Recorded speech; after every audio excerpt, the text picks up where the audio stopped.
అధిక బరువు అనేక సమస్యలకు కారణం. సాహితీ యోగా ఆన్లైన్ క్లాస్ లో జాయిన్ అవ్వండి. ఇప్పుడు చాలా మంది సీరియల్ ఆర్టిస్టులు సొంతంగా యూట్యూబ్ ఛానల్స్ పెట్టుకున్నారు, మీరు ఛానల్ పెట్టుకున్నారు.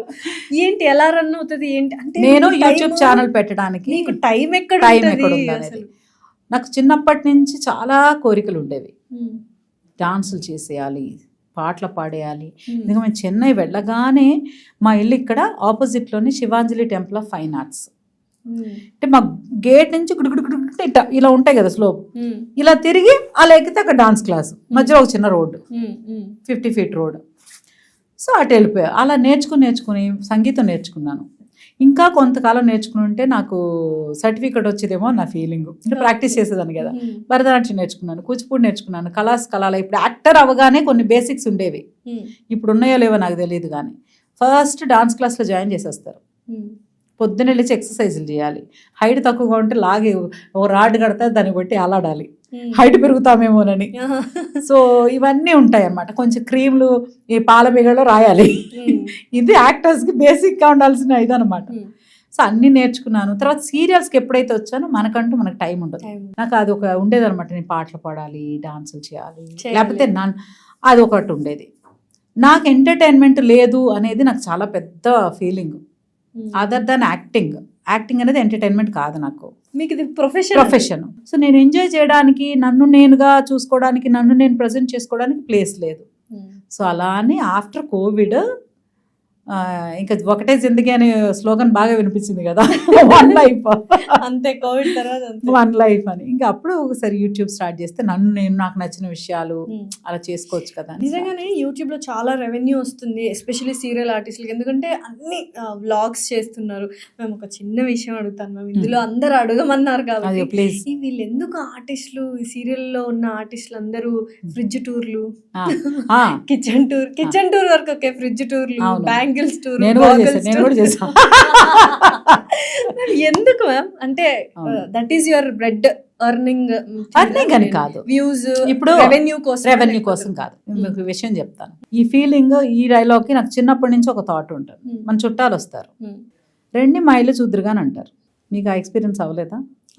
మీరు ఊరు వెళ్తారు అనుకోండి, మీరు ఆవిడని చూసేశారు కదా, ఆ ఫ్యామిలీని మీరు బయట ఎక్కడో కలిసారు కదా, మరి ఇంటికి ఎందుకు వెళ్ళాలి?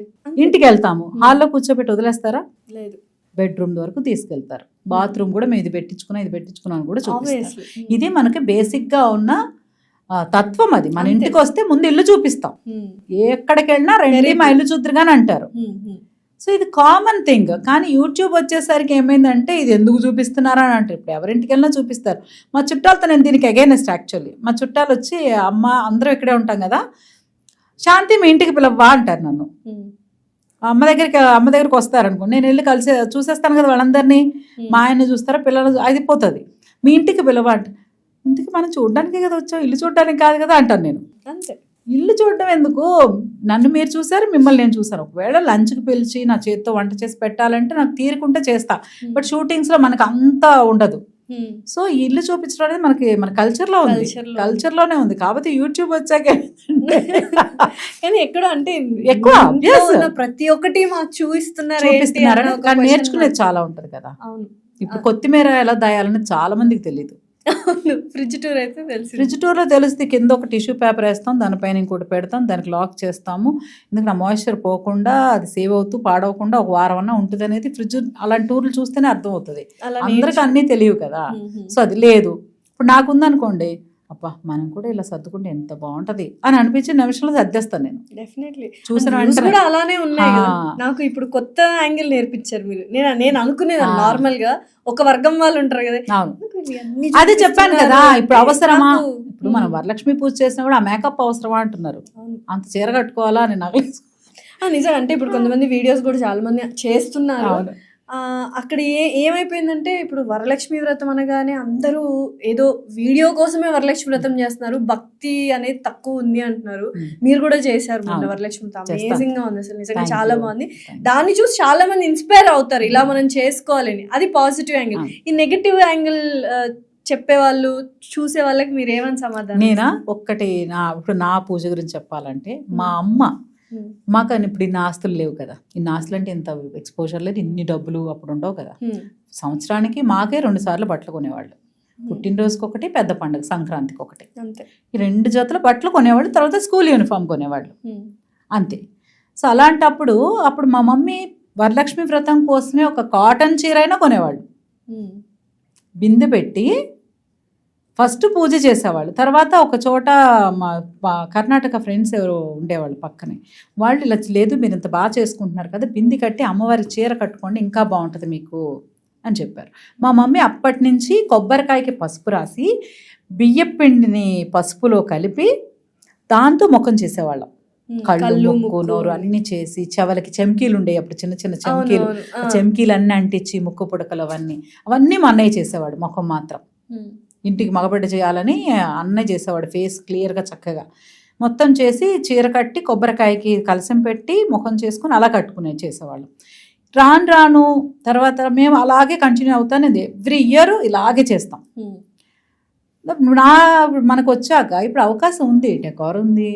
అప్పుడు అంటే పెళ్ళిళ్ళకి మాత్రమే మండపాలు ఉండేవి, ఇప్పుడు అలా కాదు, బర్త్డే పార్టీకి కూడా మండపాలు వస్తున్నాయి. సో వచ్చాయి కాబట్టి అవకాశం ఉంది కాబట్టి చేసుకున్నాం. ఇంక మీరు నా పూజలో గమనిస్తే పైన పువ్వుల రంగులు మారుతాయి, ఏమన్నా మారుతాయి, మా అమ్మవారు మారు. ఇంకో గొప్ప విషయం, మా ఇంట్లో చూస్తే నేను 2 bedrooms 3 bedroom ఫ్లాట్ కింద 2 bedrooms త్యాగం చేసుకున్నాను. నేను నాకు బెడ్రూమ్స్ వద్దు, నేను పూజ చేస్తే 10 మంది వస్తే కూర్చోవాలి. ఓకే, వ్రతాలు చేసుకున్నా, సత్యనారాయణ వ్రతం చేసినా, వరలక్ష్మి వ్రతం ఏం చేసినా మన ఇంటికి ఎవరిని వస్తే చక్కగా కూర్చుని మన పూజని చూసి కూర్చోడానికి వచ్చామా, వచ్చి తీసుకెళ్ళిపోయేలా వద్దు, వచ్చి మన ఇంట్లో కూర్చోవాలి, దేవతల్లా కూర్చొని చూడాలని ఆ 2 bedrooms తీసేసాం. సో పూజ చేయడం అనేది అలంకారం అంటారా, ఇప్పుడు నిత్య కళ్యాణం పచ్చతోరణం అంటున్నారు కదా భగవంతుడికి. కరెక్ట్. అలంకారం అంటే స్తోమతను బట్టి, లేనిది ఖర్చు పెట్టి అప్పులు చేసి అలా ఏం లేదు, కానీ ఉన్న దాంట్లో తృప్తిగా చెయ్యాలని మనకి శాస్త్రాలు చెప్పాయని పెద్దలు చెప్తేనే స్తోమతకి తగ్గట్టు చెయ్యాలి. అదే చెప్తారు కదా, పూజ చేసేటప్పుడట ఒక పేదరికంలో ఉన్నవారు వెళ్ళి ఇంత పేపర్లో ఇంత పంచదార వేస్తే దేవుడు తృప్తి పడతాడట, శుభ్రంగా ఉండు నువ్వు సూపర్ అని. అది మనం వెళ్ళి పంచదార పెట్టి నువ్వు మాత్రం డైలీ స్విగ్గీలో ఆర్డర్ చేసుకుంటావు, పట్టు చీరలు కట్టుకుంటావు, చక్కగా షికార్లకు వెళ్తారు, కానీ ప్రసాదం నాకు మాత్రం కొంచెం పెడతావా? లేదు, మనకు తగ్గట్టు అరటిపళ్ళు, పళ్ళు, పువ్వులు, పాలు అన్ని పెట్టుకొని నిండుగా పెట్టాలి కదా. అదొక ఆత్మ సంతృప్తి అనుకోండి మనకు. అలాగే చెప్పారు, మనం అమ్మవారిని ఎంతైతే అలంకారం చేసుకుని తృప్తిగా మనం చూస్తున్నామో, అమ్మవారు అక్కడ ఉన్నారని కదా మనం ఫీల్ అవుతున్నాం, మన ఇంట్లోనే ఉన్నారు. మనం కూడా అమ్మవారు మనల్ని చూసి ఆవిడ తృప్తి పడాలి కదా. సో ఇక అది కాన్సెప్ట్. ఇంకా ఏమన్నా చేస్తున్నాం అంటే ఎవరి ఒక్కొక్కళ్ళ లైఫ్ స్టైల్ ఒక్కళ్ళది. నాకు చాలా మంది మేకప్ మీద కూడా బాగా కామెంట్ చేస్తూ ఉంటారు, ఇంత మేకప్ అవసరమా మీకు, మేకప్ లేకుండా ఒకసారి చూడాలి మీ మొహాలు ఏంటో తెలుస్తాయి, ఎందుకు ఇంకా బాగుంటాను నేను యాక్చువల్లీ. ఆబ్వియస్లీ డెఫినెట్లీ పోనీ బాగలేదు ఇంకొకటి ఓకే కదా. నా ప్రొఫెషన్ ఏంటి? యాక్టింగ్. మేకప్పే అంతే. యాక్టింగ్ అనేది మీరు నాకు చేయడం ఎక్కడి నుంచి రావాలి, అది అవును లోపల నుంచి వస్తే అది పర్ఫార్మెన్స్ బయటకు వస్తుంది. నేను యాక్ట్ చేయకపోయినా పర్లేదు, యాక్టర్గా ఉంటే మేకప్ చాలా మస్ట్. First makeup. నా వృత్తే ముఖం పైన రంగు వేసుకోవడం. ఒకప్పుడు పెళ్లి కూతుర్లు ఎలా ఉండేవాళ్ళు, మామూలుగా మా మామయ్య పిల్లల పెళ్ళిళ్ళని చూస్తే ఊరికే స్నానం చేసి ఏదో పసుపు రాసేసి నలుగు పెట్టి స్నానం చేసేసి పౌడర్ కాటుకు పెట్టేసేవాళ్ళు, బొగ్గ చుక్క. ఇప్పుడు అలా లేదు కదా. అసలు శారీ డ్రేపింగ్ ఒకళ్ళు వస్తున్నారు, హెయిర్ స్టైల్, మేకప్లని ఎవరికి ఎంతమంది వస్తున్నారు ప్రతిదీ. ఎందుకంటే ఎవరి కాళ్ళే బాగుండాలి, బాగా కనిపించాలి. అది ఎందుకు తప్పు అనుకుంటారు? అది నాకు అర్థం కాదు. అందంగా కనిపించాలనుకోవడం తప్పు కదా. అసలు ఎందుకు కనిపించకూడదు? మేకప్ ఎందుకు వేసుకోకూడదు? ఎందుకు అందంగా కనిపించకూడదు? ఎందుకు ఆనందంగా ఉండకూడదు? రేపు చూసుకున్నారు చిచ్చి మనం ఇప్పుడు 100 సెల్ఫీలు దిగుతాం. ఎందుకు దిగుతాం? మనకు కావాల్సింది ఒకే యాంగిల్ పెడతాం, కానీ 10 అన్నా దిగుతాం మినిమం. ఎందులో బాగుంటావో అర్థం కాదని. సో అది తప్పుగా మీరు మేకప్ వేసుకుంటారు, ఇంత అవసరమా అంటే ఏం చెప్పలేం. పాప నేను చెప్పాను కదా, వాళ్ళు మనస్సులో వాళ్ళు సంతోషంగా ఉండాలని కోరుకుంటాను. సుమన్ టీవీలో మీ పర్సనల్ అండ్ బిజినెస్ ప్రమోషన్స్ కోసం కింది నెంబర్కి కాంటాక్ట్ చేయండి.